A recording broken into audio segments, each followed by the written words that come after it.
नमस्कार मित्रों, successor YouTube channel में आप सभी का हार्दिक स्वागत। मित्रों, आज हम उस क्लास को लेकर के आए हैं जिसमें आपके द्वारा, विद्यार्थियों के द्वारा पूछे गए उन प्रश्नों को जो बहुत अधिक विवादास्पद है, जो पूरे राजस्थान में जितने भी जो सब्जेक्ट टीचर है या जितने भी जो हिंदी के टीचर हैं, सबका अलग अलग मत है। आइए उन गंभीर प्रश्नों को लेकर के, जिनको मैं तर्क, मेरे मत, मेरे तर्क और उन प्रमाण के साथ मैं आपके समक्ष रखूंगा, जिससे दूध का दूध और पानी का पानी हो जाएगा। बहुत सारे जो स्टूडेंट है, उनमें से किसी एक स्टूडेंट जिसने ये कहा है, यानी जयपुर जो राजधानी है उसमें बैठे उन हिंदी के जो विद्वान हैं उनका तर्क अलग है, और जबकि आपका तर्क या कई किताबों का जो तर्क है वो अलग है। ऐसे में हमें क्या करना चाहिए, हमें क्या मानना चाहिए? तो हो सकता है कल को, क्योंकि ध्यान रखें, किसी की आलोचना करना हमारा उद्देश्य नहीं है।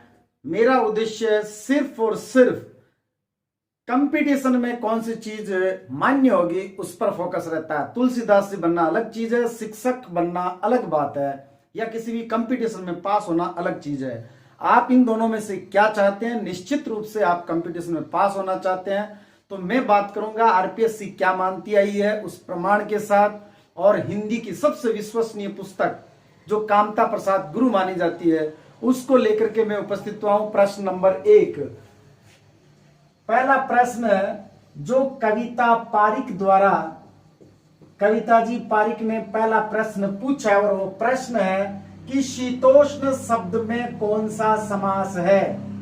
शीतोष्ण शब्द में कौन सा समास है? हिंदी के बहुत बड़े विद्वान, यदि ये वीडियो कल को हो सकता है उन तक पहुंचे, तो उनसे भी मेरा आग्रह रहेगा अपनी उस धारणा को बदलें।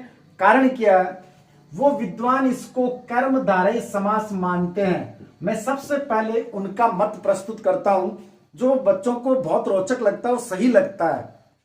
तो पहले वो तर्क, और फिर क्योंकि दोनों पहलू पर विचार करना बहुत आवश्यक है, उनके लाखों फॉलोवर है, उनका कहा गया हर एक सेंटेंस को जो स्टूडेंट होते हैं, जो हिंदी के स्टूडेंट है, वो वेद वाक्य मानते हैं, इसलिए उन पर बहुत बड़ी जिम्मेदारी है। फिर भी देखते हैं शीतोष्ण, जिसमें दो शब्द है, नंबर 1 शीत और दूसरा शब्द है उष्ण। शीत का अर्थ होता है ठंडा, उष्ण का अर्थ होता है गर्म।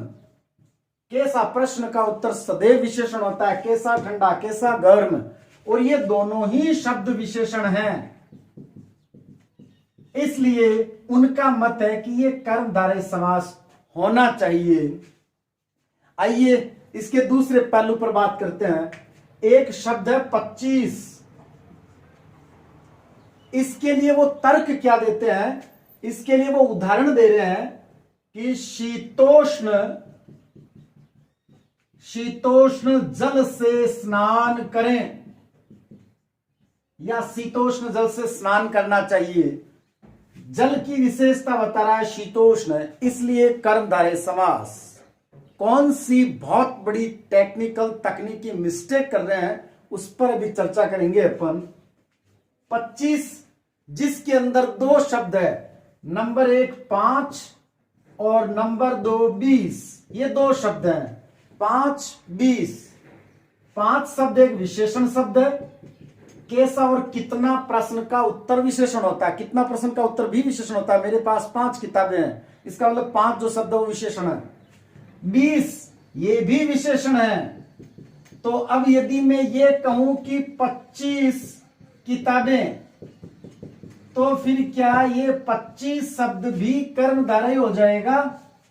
जी नहीं। सब बहुत सारे स्टूडेंट तो समझ चुके हैं यही, कि यदि 25 शब्द में दोनों शब्द विशेषण है, अर्थात 25 खुद एक विशेषण शब्द है, और ये कर्मधारय नहीं होगा, तो फिर शीतोष्ण कर्मधारय क्यों होगा? क्योंकि 25 शब्द विशेषण। यहां देखो 5 और 20, 5 और 20 द्वंद्व समास है। नो डाउट 25 में द्वंद्व समास है। कविता जी ध्यान से सुने आप भी, यदि इस वीडियो को देख रहे हैं। द्वंद्व समास, तो एक और उदाहरण से समझ लेते हैं। एक उदाहरण है लाल कपड़ा। जिसमें लाल विशेषण है और कपड़ा शब्द की वो संज्ञा की विशेषता बता रहा है। कैसा कपड़ा?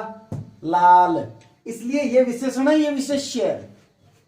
अब मैं यदि ये कहूं कि लाल पीला, एक लाल पीला कपड़ा लाओ, लाल या पीला, या फिर ऐसे भी कह सकते हैं लाल और पीला, जो दोनों समास में या और आदि इस तरह से विग्रह होता है।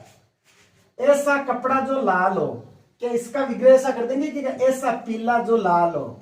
गलत हो गया। ये तो लाल और पीला दो विशेषण है। जहां दो विशेषण होते हैं, पढ़ा लिखा व्यक्ति, ध्यान से सुने आप, पढ़ा लिखा व्यक्ति, पढ़ा या लिखा, पढ़ा और लिखा, ये वाक्य पे डिपेंड करता है किस तरह से आप विग्रह करते हैं। पढ़ा लिखा, पढ़ा और लिखा व्यक्ति। अब वो कह रहे हैं कि शीतोष्ण जल, तो ये सामासिक पद ही नहीं है, ये जल सामासिक पद में शामिल नहीं है। यदि अपन ये मैं आपसे पूछूं एक काला कपड़ा कौन सा समास है? सामासिक पद ही नहीं है, काला कपड़ा दोनों अलग अलग है, तो वो समास ही नहीं हुआ। उसी तरह से शीतोष्ण जल कोई समास ही नहीं है, जल अलग है शब्द ही, इसलिए समास में इसको शामिल नहीं किया जा सकता। शीतोष्ण का विग्रह करें आप, और शीतोष्ण का विग्रह होगा शीत या उष्ण।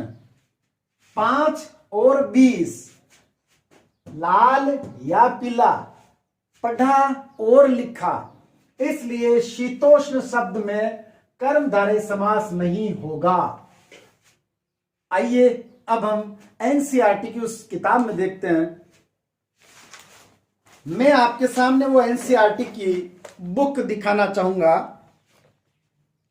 जिसमें आप ये देखें,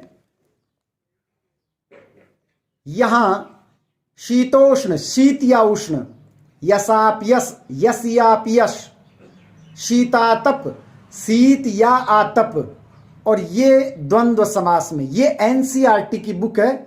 और एनसीईआरटी की बुक में आप इसको देख सकते हैं।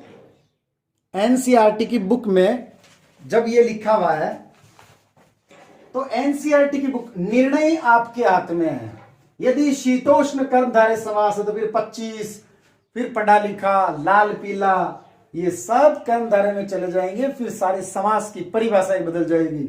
इसलिए ये जो समास है शीतोष्ण, ये द्वंद्व समास है, शीतोष्ण द्वंद्व समास। आइए आगे बढ़ते हैं। प्रकाश जी बाड़मेर, जिन्होंने एक प्रश्न पूछा है और बहुत सुंदर, सर्वाधिक विवाद का प्रश्न, सर्वाधिक विवादास्पद प्रश्न है। प्रकाश जी बाड़मेर ने प्रश्न पूछा है, उनका प्रश्न है, राकेश पढ़ रहा है, राकेश पढ़ रहा है, इसमें क्रिया जो है वो सकर्मक है अथवा अकर्मक।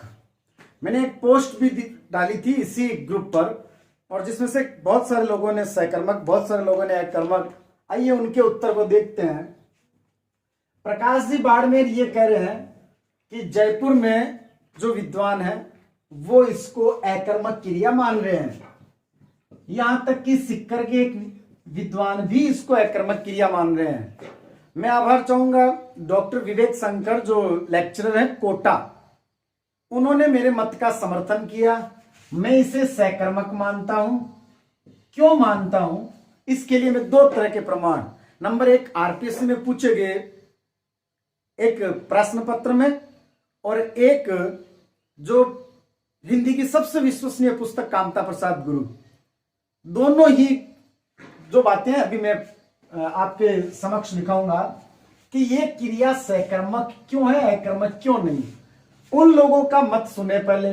वो कह रहे हैं कि पढ़ना, खेलना और हंसना, यदि इनमें से पूछ लिया जाए तो यहां हंसना अकर्मक है और ये दोनों सकर्मक है। अब आप स्वयं बताएं, जब यहां सकर्मक है तो यहां वो अकर्मक क्यों बता रहे हैं? वो कह रहे हैं यहां कर्म उपस्थित नहीं है, तो यह कौन सा कर्म उपस्थित है? पहली बात, जिस क्रिया को राकेश पढ़ रहा है और राकेश रो रहा है या सो रहा है, क्या इन दोनों वाक्य में कोई अंतर नहीं है? जिस क्रिया को कर्म की अपेक्षा होती है वो क्रिया सकर्मक, इंग्लिश में ट्रांजिटिव वर्ब होती है और हिंदी में सकर्मक क्रिया। सबसे पहले मैं आपको यह दिखाना चाहूंगा कि आरपीएससी ने एक प्रतियोगी परीक्षा में जो मैंने मोबाइल में डाउनलोड कर रखा है उसको थोड़ा सा आप देखें और आप अपने मोबाइल में भी इसको चेक कर सकते हैं अच्छी तरह से। ये आप देखिए, ये आरपीएससी का 2013 एग्जाम ईयर 2013 एग्जाम का नेम क्लर्क ग्रेड सेकंड 2013 में ये मैंने डाउनलोड किया था। आप भी इसकी पुष्टि कर सकते हैं। ये पेपर है और ये प्रश्न नंबर देखिए आप, प्रश्न नंबर 53, जिसमें प्रश्न क्या पूछा गया है, इनमें से किस वाक्य में सकर्मक क्रिया नहीं है। इसका मतलब किसी एक वाक्य में अकर्मक क्रिया है। नंबर 1, मैंने उसे एक पुस्तक दी। कर्म सदैव क्या अथवा किसको प्रश्न का उत्तर होता है। क्या दी? पुस्तक। मैंने उसे क्या दी? पुस्तक। इसमें कर्म उपस्थित है और सकर्मक क्रिया है, कोई डाउट नहीं है। अभी तक अपना निर्णय इस वाक्य से नहीं होगा। नंबर 2, रमा पत्र लिख रही है। क्या लिख रही है? पत्र। इसमें भी कर्म उपस्थित है इसलिए सकर्मक है, अभी तक भी निर्णय नहीं होगा। सोहन देर तक सोता है, इसमें सकर्मक क्रिया नहीं है। क्या सोता है? कोई उत्तर नहीं आएगा। कब तक सोता है उसका उत्तर आ जाएगा देर तक, लेकिन कब तक का उत्तर कभी भी कर्म नहीं होता। चौथा वाक्य आप थोड़ा देखें, विद्यार्थी कक्षा में पढ़ रहे हैं। विद्यार्थी कक्षा में पढ़ रहे हैं, क्या पढ़ रहे हैं? इसमें कर्म उपस्थित नहीं है। अगर इसको अकर्मक मान लिया जाए तो प्रश्न ही गलत हो जाएगा, जबकि आरपीएससी ने इसमें तीसरा उत्तर माना है और जो सही भी है। पहला, दूसरा और चौथा सकर्मक क्रिया है। आप भी इस पेपर को डाउनलोड करके इसकी पुष्टि कर सकते हैं। एक और प्रश्न, इनमें से किस वाक्य में अकर्मक क्रिया है। पक्षी आकाश में उड़ रहे हैं, कोई डाउट नहीं है, इसमें करता है पक्षी। पक्षी क्या उड़ रहे हैं, कोई उत्तर नहीं आएगा, अकर्मक क्रिया। चिड़िया दाना चुग रही है, चिड़िया क्या चुग रही है? दाना। कर्म उपस्थित है इसलिए सकर्मक। आगे देखें, पशु मैदान में चर रहे हैं। पशु क्या चर रहे हैं? यहां कर्म उपस्थित नहीं है लेकिन घास चर रहे हैं, संभावित कर्म है, इसलिए यह सकर्मक क्रिया का उदाहरण माना गया है, क्योंकि उत्तर तो 1 नंबर है। इसका मतलब 2, 3, 4 तीनों वाक्य सकर्मक है। अध्यापक बच्चों को पढ़ा रहे हैं, इसमें तो किसको प्रश्न का उत्तर है? बच्चों को, इसलिए कर्म उपस्थित है। क्या और किसको? दोनों प्रश्न का उत्तर कर्म होता है। लेकिन कोई डाउट नहीं है, आरपीएससी ने तीसरे वाक्य को सकर्मक माना है और पहले को अकर्मक माना है। तो तीसरे में कर्म नहीं है उपस्थित, जबकि 53वें प्रश्न में चौथे में विद्यार्थी कक्षा में पढ़ रहे हैं, यहां भी कर्म उपस्थित नहीं है। विद्यार्थियों, मित्रों, फैसला आपके सामने है। फैसला आपको करना है कि आप इसमें क्या मानते हैं। अब एक छोटी सी चीज और बताना चाहूंगा, हो सकता है आरपीएससी से त्रुटि हो गई हो। वो विद्वान ये कहते हैं साहब आरपीएससी तो ऐसे ही है, त्रुटि भी कर देती है। तो मैं एक चीज और दिखाना चाहूंगा। हिंदी में सबसे विश्वसनीय मानी जाने वाली पुस्तक यहां आपको देखना है, चैप्टर नंबर 193। जब अकर्मक क्रिया के व्यापार का फल किसी विशेष पदार्थ पर न पड़कर सभी पदार्थों पर पड़ता है तब उसका कर्म प्रकट करने की आवश्यकता नहीं होती।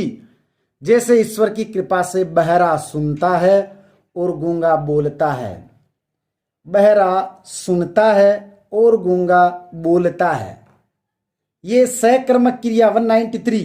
तो बहरा क्या सुनता है? कोई बात, कहानी। गूंगा बोलता है, गूंगा क्या बोलता है? कविता, कहानी, कुछ न कुछ बोलता है।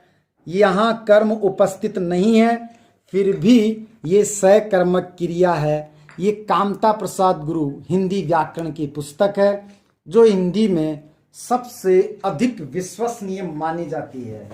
अब आप बताएं, जो लोग ये कहते हैं कि यदि कर्म उपस्थित है तो सकर्मक अन्यथा नहीं है, इसका मतलब न उसको आरपीएससी मानती है न उसको हिंदी व्याकरण जो कामता प्रसाद गुरु है वो मानते हैं। इससे बड़ा आधार और कहीं नहीं हो सकता। उसके बावजूद भी यदि गूंगा नहीं बोला और बहरे ने नहीं सुना तो फिर क्या होना है, निर्णय आपके हाथ में है। ये प्रश्न पूछा था प्रकाश जी बाड़मेर ने। नेक्स्ट लाइव क्लास में आपके द्वारा पूछे गए जो गंभीर प्रश्न, जो विवादास्पद प्रश्न है, वो सादर आमंत्रित है।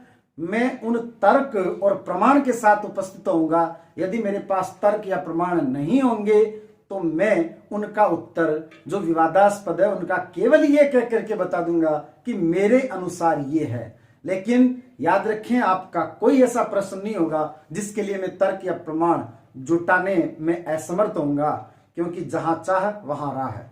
प्रत्येक प्रश्न का उत्तर जरूर मिलेगा, बशर्ते कि वो प्रश्न हो।